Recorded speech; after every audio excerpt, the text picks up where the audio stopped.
Fast pitch players, when should you take a pitch in an at-bat? And when should you consider swinging away at the first pitch? Let's discuss in this video.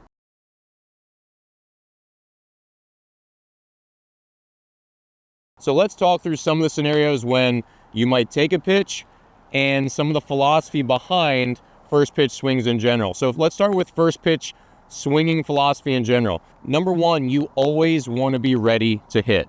You don't know what pitch you're going to get. You don't know when you're going to get the pitch that you're looking for. It might be the first pitch. It might be the 13th pitch of a really long at bat. You don't know when it's going to come. It's random. Now, what you do often know about first pitches is that the pitcher wants to get ahead in the count, so they're more likely to throw something over the way of the plate, and they're also more likely to throw something straight that's easier for them to locate. So those are good things to have in your back pocket to understand. Now, in fast pitch, we don't want to give especially dominant pitchers really quick innings because then they're going to stay out there and maybe finish the game. You want to get into the bullpen when you can. So there can definitely be times when you want to, be a little more selective on that first pitch just to run the pitch count up, or maybe you can get into the bullpen where they have lesser ability than their typical one or two starters. But here's my overarching advice.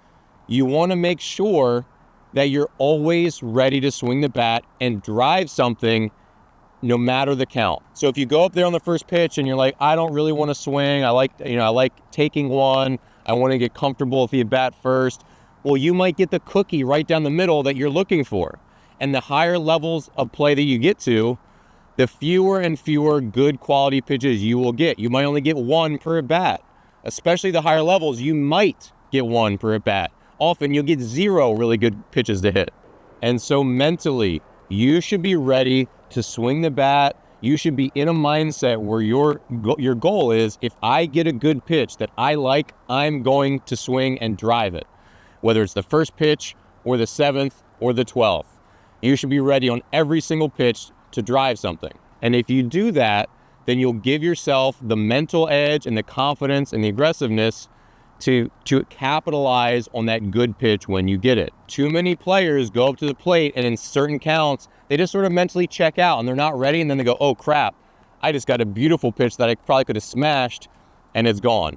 Don't put yourself in that position. But there are times when you want to take a pitch. Here's a couple examples. If your team's down by a run or two, or even a lot of runs in one of the late innings, the 6th or 7th, you really might need to get base runners on base, right? And so a walk is as good as a hit. So you might want to really tighten up your zone, and you might take on the first pitch as a team because you want to make sure if you can run the count up and maybe earn a walk, that is a really good result in that situation. A really bad result is a first pitch out, and that's really tough when you're down by a run or two and you need base runners. Another good situation to take is when a pitcher's really struggling with their command. When you want to win a softball game, if the opposing pitcher can't find the zone, whether it's just for an inning or just for a couple batters, don't help them out with a first pitch out. That's a really bad result in a situation like that. Work the count, take a pitch or two, knowing that they haven't thrown many strikes. So even if you decide I'm probably going to take 2 pitches, you still want to be ready to hit, but knowing that it's got to be literally perfect, otherwise I'm taking. That's good because it keeps the pressure on the pitcher. They know when they're struggling, and when they have to fill the zone up and they really have to earn those strikes, it's a really challenging position that can help their confidence continue to plummet, which is going to amplify your team's confidence and put you in a good situation for a big inning. Another good scenario in which to take a first pitch in softball is when the pitcher is throwing really, really hard and you haven't seen someone with that much velocity in a while. In that case, it probably makes sense, again, still go up there looking like you're ready to hit, but in that case, it probably makes sense just to take one and get acclimated to the velocity. Have a good idea. If they're throwing in the mid 60s or something, and you're used to seeing stuff in the mid 50s, and it's a really big jump, it's probably going to help you with the at bat if you just take that first pitch just to see the speed and feel like, okay, now I've got a better feel for it. Now I can get my timing down. And that might only be in the first pitch of the game for you, your first at bat. And then in subsequent at bats, you've seen it, you don't need to do that anymore. But in that situation, if you're throwing a really hard thrower, taking a first pitch might make a lot of sense.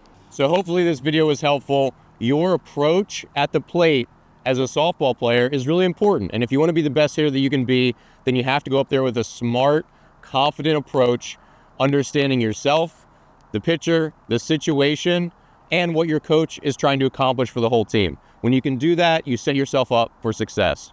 Thanks for watching. Be sure to subscribe if you haven't already, and I'll see you here in the next video.